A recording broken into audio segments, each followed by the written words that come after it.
માછીમારોને 5 દિવસ દરિયો ન ખેડવા સૂચના આપવામાં આવી। 50-60 કિલોમીટરની ઝડપે પવન ફૂંકાઈ શકે તેવી આગાહી। સાયક્લોનિક સર્ક્યુલેશનને કારણે પડશે વરસાદ।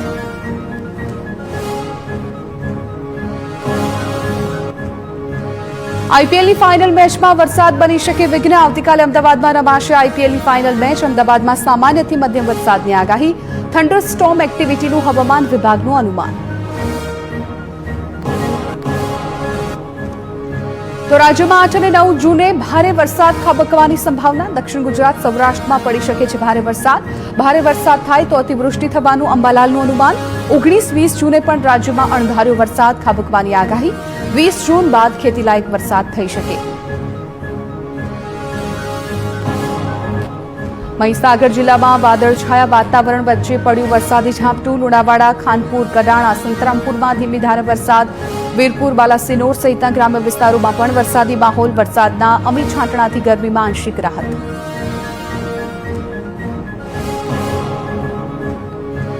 દાહોદમાં વાતાવરણમાં આવ્યો પલટો। પવન સાથે વરસાદી માહોલ સર્જાયો। લીમખેડા અને સંજેલી પંથકમાં વરસ્યો વરસાદ। ભીષણ ગરમી અને બફારાથી લોકોને મળી આંશિક રાહત। સાબરકાંઠા જિલ્લામાં વહેલી સવારે વરસાદી વાતાવરણ છવાયું। હિંમતનગર અને વડાલીમાં વરસાદનું આગમન। કાંકણોલ, બૈરણા, બળવંતપુરા સહિતના ગ્રામ્ય વિસ્તારોમાં પણ વરસાદ। અરવલ્લીના મોડાસા, શામળાજી સહિતના પંથકોમાં હળવો વરસાદ। વહેલી સવારથી જિલ્લાના છૂટાછવાયા વિસ્તારોમાં ઝરમર વરસાદ। મોડાસાના વાંસેરા કંપા પંથકમાં વહેલી સવારે હળવું ઝાપટું વરસ્યું। પંચમહાલ, દાહોદ અને મહીસાગર જિલ્લાના પશુપાલકો માટે સારા સમાચાર। પંચમહાલ ડેરી દ્વારા પશુપાલકોને દૂધના ચૂકવવામાં આવતા ભાવમાં વધારો કરાયો। પશુપાલકોને પ્રતિ કિલો ફેટમાં 10 રૂપિયાનો કરાયો વધારો। 1 જૂન 2026થી પશુપાલકોને વધારો ચૂકવાશે। ઉનાળાની પરિસ્થિતિને ધ્યાનમાં લઈ ચેરમેન જેઠાભાઈ ભરવાડનો નિર્ણય। ગાંધીનગરમાં દુષ્કર્મી વિરુદ્ધ પોલીસે માત્ર 13 દિવસમાં દાખલ કરી ચાર્જશીટ। દોષિતને જીવનના છેલ્લા શ્વાસ સુધી જેલવાસની સજા સંભળાવવામાં આવી। ગત ડિસેમ્બર મહિનામાં સેક્ટર 24માં 4 વર્ષની બાળકી પર દુષ્કર્મનો બનાવ બન્યો હતો। પોલીસે ગુનાની ગંભીરતાને ધ્યાનમાં લઈ સઘન તપાસ હાથ ધરી। સાબરકાંઠાના પોશીનામાં તંત્ર દ્વારા જર્જરિત ટાંકી જમીનદોસ્ત કરાઈ। જૈન દેરાસર પાસે આવેલી જર્જરિત પાણીની ટાંકીને તોડી પાડવામાં આવી। સુરક્ષિત રીતે 4 સેકન્ડમાં પાણીની ટાંકી જમીનદોસ્ત।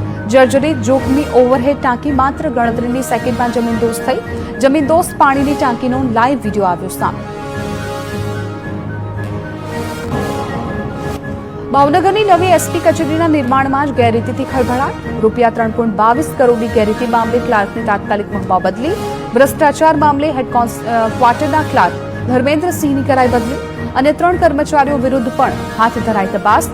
ઉચ્ચ અધિકારીઓને અંધારામાં રાખી ગેરરીતિ આચર્યાનો ખુલાસો। સુરેન્દ્રનગર મૂડીના દાણાવાડા ગામમાં પાણીની લાઇનમાં ભંગાણ। વાલ તૂટી જતા અંદાજે 50 ફૂટ ઊંચા પાણીના ફુવારા ઉડ્યા। કલાકો સુધી પાણીનો વેડફાટ થતા ખેતર જળબંબાકાર બન્યું। એક બાજુ પીવાના પાણીની તંગી, બીજી બાજુ પાણીનો વેડફાટ। મહેસાણાના જોટાણા તાલુકાના કસલપુર ગામમાં ભારે ગરમી વચ્ચે જળસંકટ। 20 વર્ષ પહેલા બનાવવામાં આવેલું એકમાત્ર બોર 4 મહિનાથી બંધ। અંદાજે 3000ની વસ્તી, 740 જેટલા પશુધનને પીવાના પાણી માટે ભારે હાલાકી। ગ્રામ પંચાયતે નવા બોર માટે મોકલેલી દરખાસ્ત પર હજુ સુધી કોઈ નક્કર કામગીરી નહીં। રહીશોએ મહેસાણા કલેક્ટર કચેરીએ આવેદનપત્ર પાઠવ્યું। બોટાદના તુરખા ગામના લોકો ઉનાળામાં કરી રહ્યા છે પાણીની સમસ્યાનો સામનો। પીવા માટે, ઘર વપરાશ માટે ગ્રામજનો પાણી વેચાતું લેવા મજબૂર। પાણીની મુશ્કેલી માટે સરપંચ જ જવાબદાર હોવાનો આક્ષેપ। રજૂઆત કરવા જતા સરપંચે પોલીસ બોલાવી હોવાની રાવ। સરપંચે આરોપ ફગાવી કહ્યું પાણીની નવી લાઈન નાખી, પરંતુ લીકેજને કારણે પાણી વિતરણ બંધ કરાયું। મહેસાણામાં જનસેવા કેન્દ્ર પર અરજદારોને પકડી હાલાકી પડતી હતી એ વિશે TV9 અહેવાલ બાદ ત્વરિત વ્યવસ્થા કરવામાં આવી। કેન્દ્રમાં નવા 2 કાઉન્ટર મૂકવામાં આવ્યા। નવું શૈક્ષણિક સત્ર નજીક આવતા દાખલા કઢાવવા માટે થતી હતી ભીડ। ગરમીમાં કલાકો સુધી ઊભા રહેવા છતાં અરજદારોનું કામ નહોતું થયું। વડોદરામાં આરટીઈમાં પ્રવેશથી વંચિત રહેતા વાલીઓએ મચાવ્યો હોબાળો। જિલ્લા શિક્ષણ અધિકારીની કચેરીએ વાલીઓનો હંગામો। 2 રાઉન્ડ પૂર્ણ થયા બાદ પણ નામોની જાહેરાત ન થતા વિરોધ। શિક્ષણ વિભાગની કામગીરી સામે નારાજગી વ્યક્ત કરાઈ। રાજકોટમાં આર્થિક સક્ષમ વિદ્યાર્થીઓ પણ આરટીઓનો લાભ લઈ જતા હોવાનો ખુલાસો. આરટી અંગે સ્વનિર્ભર શાળા સંચાલક મંડળના પત્રથી વાત બહાર આવી. શિક્ષણ વિભાગને લખેલા પત્રમાં આરટી હેઠળના પ્રવેશ અંગે સવાલો ઉઠાવ્યા. વિદ્યાર્થીઓના પરિવારની આર્થિક સ્થિતિની તપાસ ન થતી હોવાની રજૂઆત. જિલ્લા શિક્ષણ અધિકારીની કચેરીમાં રજૂઆત કરાઈ હોવા છતાં પગલાં ન લેવાયા હોવાનો આક્ષેપ. બનાસકાંઠાની પાલનપુર નગરપાલિકાની કામગીરી સામે સવાલ. રસ્તા પર ઠેર ઠેર ખોદકામથી લોકોને હાલાકી. ગટરની કામગીરી બાકી હોવાથી સ્થાનિકોને ભારે હાલાકી. ચોમાસા પહેલા કામગીરી પૂર્ણ કરવાની માંગણી કરવામાં આવી. ધીમી ગતિએ કામગીરી થતી હોવાનો આરોપ લગાવવામાં આવ્યો. ખોદકામને કારણે કેટલાક રસ્તાઓ બંધ કરવામાં આવ્યા. વસ્તી ગણતરીની કામગીરી અંગે સુરતમાં શિક્ષકોનો વિરોધ. વિવિધ માંગ સાથે પ્રાથમિક શિક્ષણ મહાસંઘે વિરોધ પ્રદર્શન કર્યું. ઝાંસી કી રાણી ગાર્ડનમાં મોટી સંખ્યામાં શિક્ષકો એકઠા થયા. ઘર અને શાળાથી દૂર વસ્તી ગણતરીની માટે મોકલતા વિરોધ કર્યો. બીએલઓની કામગીરી કરતા શિક્ષકો, સગર્ભાઓ તેમજ 55 વર્ષથી વધુની ઉંમરના શિક્ષકોને વસ્તી ગણતરીમાંથી મુક્તિ આપવાની માંગ. સુરતના બંદરો પર વિદેશી યાન ભરેલા 700થી વધારે કન્ટેનર અટવાયા. બીઆઈએસ બાબતે હાઈકોર્ટે વચગાળાનો સ્ટે આપતા કન્ટેનર ફસાયા. વિદેશથી યાન મોકલતી કંપની પાસે બીઆઈએસ હોવું જરૂરી હોય છે. અનેક વેપારીઓએ પોર્ટને ડેમરેજ ચાર્જ પણ ચૂકવવો પડે તેવી સ્થિતિ. યાન મંગાવનાર વેપારી પર વધારાનું આર્થિક ભારણ આવી પડ્યું. ચેમ્બર ઓફ કોમર્સે કન્ટેનરો મુક્ત કરાવવા પ્રયાસ કર્યા શરૂ. ડીઝલના વધી રહેલા ભાવને કારણે રાજકોટના ધોરાજીનો પ્લાસ્ટિક ઉદ્યોગ આર્થિક સંકટમાં સપડાયો છે. અંદાજે 500 જેટલા પ્લાસ્ટિક રિસાયકલિંગ કારખાનામાં કાચા માલની અછત. ડીઝલ ન મળતા તૈયાર માલ બજારમાં મોકલવામાં પણ મુશ્કેલી. જેની સાથે 10,000થી વધારે શ્રમિકોની રોજગારી પર પડી રહી છે અસર. હાલ 40% યુનિટ બંધ હાલતમાં. મોરબીના સિરામિક ઉદ્યોગકારોએ ફરી કરી છે ભાવ વધારાની જાહેરાત. ટાઇલ્સની વિવિધ કેટેગરીમાં 5 થી 50 રૂપિયાનો કરાયો વધારો. 1 જૂનથી ભાવ વધારો લાગુ થશે. ઇંધણના વધેલા ભાવની અસર પડતા સિરામિક ઉદ્યોગકારોએ લીધો નિર્ણય. 2 મહિનાથી વધતા ભાવને કારણે ઉત્પાદનની પડતર કિંમત વધી, જેને લીધે સિરામિકની વસ્તુઓના ભાવ વધ્યા.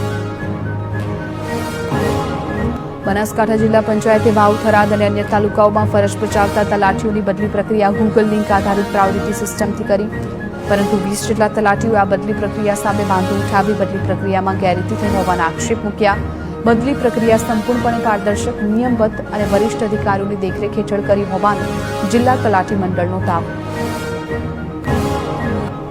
મહેસાણાના કડીમાં ગટરના પાણીએ વગર વરસાદે જળબંબાકારની સ્થિતિ સર્જી. મંદિર પરિસર સહિત સમગ્ર વિસ્તારમાં દૂષિત પાણી ફરી વળ્યું. દુર્ગંધ મારતું પાણી ફેલાતા નાગરિકો ત્રસ્ત બન્યા. પાલિકાની નબળી કામગીરીને પગલે લોકોમાં રોષ. પદભાર સંભાળ્યા બાદ રાજકોટના મેયર ડોક્ટર નેહલ શુક્લે એક્શનમાં. સાંઢિયા પુલની મુલાકાત લઈ અધિકારીઓ સાથે કરી સમીક્ષા. પુલમાં ફિનિશિંગ સહિતની ખામીઓ દેખાતા અધિકારીઓનો ઉધડો લીધો. 75 કરોડના ખર્ચે તૈયાર કરાયો છે સાંઢિયા પુલ. નાગરિકો માટે ટૂંક સમયમાં ખુલ્લો મુકાશે. વાવ, થરાદની દિયોદર તાલુકા પંચાયતમાં આખરે કોંગ્રેસની સત્તા આવી. હાઈ વોલ્ટેજ ડ્રામા બાદ ઉપપ્રમુખ, પ્રમુખની વરણી. તાલુકા પંચાયતમાં પ્રમુખ, ઉપપ્રમુખ પદે મહિલાઓને સ્થાન. પ્રમુખ પદે પ્રભાબેન વાઘેલાની વરણી. ઉપપ્રમુખ તરીકે પાનાબેન ચાવડાની નિમણૂક. અગાઉ 2 વખત ચૂંટણી મોકૂફ થતા ગરમાયું હતું રાજકારણ.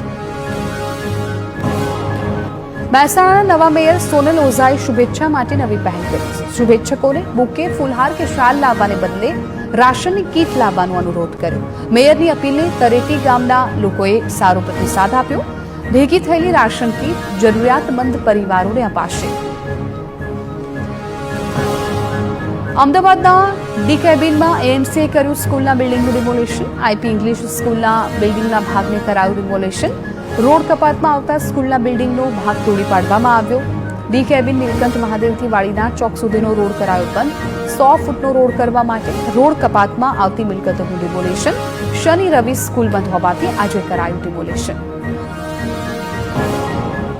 સુરતમાં આરોગ્ય પ્રધાન પ્રફુલ પાનસેરિયાએ લીધો અધિકારીઓનો ઉધડો. આવકના દાખલા સહિતના પ્રશ્નો અંગે યોજાઈ હતી સંકલન બેઠક. જેમાં મામલતદાર, તાલુકા વિકાસ અધિકારીને ખખડાવવામાં આવ્યા. કહ્યું, પ્રજાને કોઈ પણ પ્રકારની મુશ્કેલી ન પડવી જોઈએ. સુરત મહાનગરપાલિકાએ ચોમાસા પહેલા 649 બિસ્માર મિલકત ધારકોને નોટિસ મોકલી. પ્રી મોન્સૂન કામગીરી અંતર્ગત નોટિસ આપવામાં આવી, જ્યારે 68 જેટલી અતિ જર્જરિત ઇમારતોને કરાઈ સીલ. સેન્ટ્રલ ઝોન વિસ્તારમાં સૌથી વધારે બિસ્માર મિલકતો, રાંદેરમાં 42, અઠવામાં 42, ઉધના ઝોનમાં 19 મિલકતો ઉતારી લેવાઈ. ભાવનગરમાં આશરે 4000 જર્જરિત મકાન માલિકોને નોટિસ પાઠવવામાં આવી. વરસાદી સિઝન પહેલા ગુજરાત હાઉસિંગ બોર્ડ દ્વારા આનંદનગર, ગાયત્રીનગર, ભરતનગર અને શાસ્ત્રીનગર વિસ્તારોમાં 3000થી વધારે ખખડધજ મકાનોને નોટિસ આપવામાં આવી.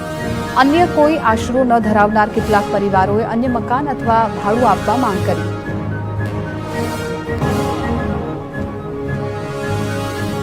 ખેડાના પ્રસિદ્ધ યાત્રાધામ ડાકોરના ગોમતી તળાવ પર મોટી દુર્ઘટના ટળી. તળાવ કિનારે યાત્રાળુઓને બેસવા માટે બનાવવામાં આવેલી પથ્થરની મઢુલીનો કેટલો ભાગ તૂટી પડ્યો. પરંપરાગત સ્થાપત્ય શૈલીની મઢુલીમાં મોટી તિરાડો પડી. મઢુલીનું સત્વરે સમારકામ નહીં કરવામાં આવે તો મોટી દુર્ઘટનાની આશંકા. ગીર પૂર્વ અને પશ્ચિમમાં સિંહના મોતનો આંકડો વધતા વન વિભાગ એલર્ટ. રાજુલા અને પીપાવાવમાં સિનિયર અધિકારીઓ કરી તપાસ. સિંહોના મોત બાદ પીસીસીએફ અધિકારી મેદાનમાં આવ્યા. સિંહબાળ ગ્રુપ સાથે સિંહનું પીસીસીએફે જાત નિરીક્ષણ કર્યું. સેન્ટર પહોંચી વનતારાની ટીમ, તમામ રેન્જ ફોરેસ્ટ સ્ટાફ, ટ્રેકરો હાઈ એલર્ટ પર. દમણના 97 કરોડના ખર્ચે નિર્માણ પામેલા નવા એરપોર્ટ પરથી વિમાનો ઉડાન માટે તૈયાર. જૂન મહિનામાં વડાપ્રધાન નરેન્દ્ર મોદીના હસ્તે એરપોર્ટ અને મરવડ હોસ્પિટલનું લોકાર્પણ થવાની શક્યતા. 1 લાખ ચોરસ મીટરમાં ફેલાયેલા એરપોર્ટમાં આધુનિક terminal, VVIP lounge, waiting room અને પાર્કિંગ સહિતની સુવિધાઓ. રાજકોટમાં આયોજિત બાબા બાગેશ્વરની હનુમંત કથા અને દિવ્ય દરબાર સામે થતા વિરોધ અંગે આયોજક સનાતન સમિતિની પ્રતિક્રિયા. માત્ર સસ્તી પબ્લિસિટી માટે 2-5 લોકો વિરોધ કરી રહ્યા હોવાનો દાવો કર્યો. પેટ્રોલ ડીઝલ બચાવવા માટે સમિતિએ ઇલેક્ટ્રિક વાહનોનો જ ઉપયોગ કરવાનો નિર્ણય લીધો. 4 જૂને રાજકોટ શહેરમાં 12 સ્થળે નીકળનારી કળશ યાત્રા માત્ર પગપાળા ચાલીને કરાશે. ગાંધીનગરના ગિફ્ટ સિટીમાં કરોડોની છેતરપિંડીનો મામલો. ઉત્પલ પટેલની પત્ની ભૂમિ પટેલની એરપોર્ટથી ધરપકડ. ધ્રુવ ચૌધરીની પણ અટકાયત કર્યા બાદ બંનેની પૂછપરછ. ધ્રુવ ચૌધરીનું પણ કંપનીમાં 1 કરોડનું રોકાણ. ધ્રુવે કંપનીમાં 40,000ના પગારે નોકરી પણ કરી.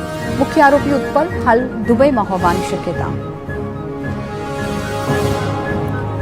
આણંદમાં સાયબર ક્રાઇમે વડોદરા આપના 2 નેતાની કરી ધરપકડ. વડોદરા શહેર પ્રમુખ અશોક ઓઝા અને નીતિન ડોબરિયાની ધરપકડ. આંતરિક વિવાદમાં આપના કેન્દ્રીય નેતાને આઈબીના નામે કર્યા હતા ફોન. દિલ્હીથી વડોદરા મુકાયેલા દુર્ગેશ પાઠકને આઈબીના નામે કોલ કર્યા હતા. પક્ષમાં કદ નાનું થવાના ડરથી અશોક ઓઝાએ આખો આ કારસો રચ્યો હતો. સુરતમાં સાયબર ફ્રોડના 2 આરોપીની આસામથી ધરપકડ કરવામાં આવી. સાયબર ક્રાઇમ બ્રાન્ચે રેકી કરી ફિલ્મી ઢબે આરોપીને ઝડપ્યા. કોણ બનેગા કરોડપતિમાં 25 લાખના ઇનામની લાલચે ઠગાઈ. આરબીઆઈના બોગસ લેટરપેડ સહિતના દસ્તાવેજ બતાવી વિશ્વાસ કેળવ્યો. ઓનલાઈન 13 લાખ ટ્રાન્સફર કરાવી આચરી હતી છેતરપિંડી. રાજકોટમાં ખનીજ માફિયાઓ પર પોલીસનો સપાટો. ભાદર નદીમાંથી ગેરકાયદે રેતી ખનન કરનારાઓ સામે કાર્યવાહી. પોલીસ અને ખાણ ખનીજ વિભાગે લાખો રૂપિયાની ખનીજ ચોરી પકડી પાડી. ગેરકાયદે રેતી ભરી જતા 6 ડમ્પરોને કરાયા જપ્ત. નવસારીમાં હાઈવે પરથી ક્રૂડ ઓઇલની ચોરીના કૌભાંડનો ખુલાસો. એલસીબીએ 5 આરોપીને ઝડપી પાડ્યા. ટેન્કર ચાલકો સાથેની સાંઠગાંઠથી ચાલતું હતું નેટવર્ક. મુંબઈથી ક્રૂડ ભરી ભાવનગરમાં ખાલી કરવાના હતા. ડ્રાઈવરોને ક્રૂડમાં 30 અને ડામરમાં 60 રૂપિયા પ્રતિ લીટર મળતા હતા. ગુનામાં સંડોવાયેલા અન્ય 2 આરોપી વોન્ટેડ. સુરતના કામરેજ નજીક નેશનલ હાઈવે 48 પરથી ઝડપાયો ગાંજો. ગ્રામ્ય એસઓજીએ વાહન ચેકિંગ દરમિયાન ઝડપ્યો ગાંજો. જાખર ટ્રાવેલ્સની વોલ્વો બસમાંથી મળ્યો ગાંજો. પોલીસે રાજસ્થાનના એક યુવકની કરી ધરપકડ. ગાંજા અને બસ સહિત 1 કરોડનો મુદ્દામાલ કર્યો જપ્ત. રાજકોટનું કુખ્યાત બુટલેગર અલ્તાફ 6 આંગળી ઝડપાયો. ક્રાઇમ બ્રાન્ચે અમદાવાદના નવરંગપુરા વિસ્તારથી અલ્તાફને દબોચી લીધો. અલ્તાફ અને તેની ગેંગ વિરુદ્ધ ગુજસી ટોક હેઠળ કાર્યવાહી કરવામાં આવી. અગાઉ અલ્તાફની ગેંગના 5 સભ્યોની કરાઈ છે ધરપકડ. અલ્તાફ અને તેની ટોળકી વિરુદ્ધ 46 જેટલા ગંભીર ગુના દાખલ છે.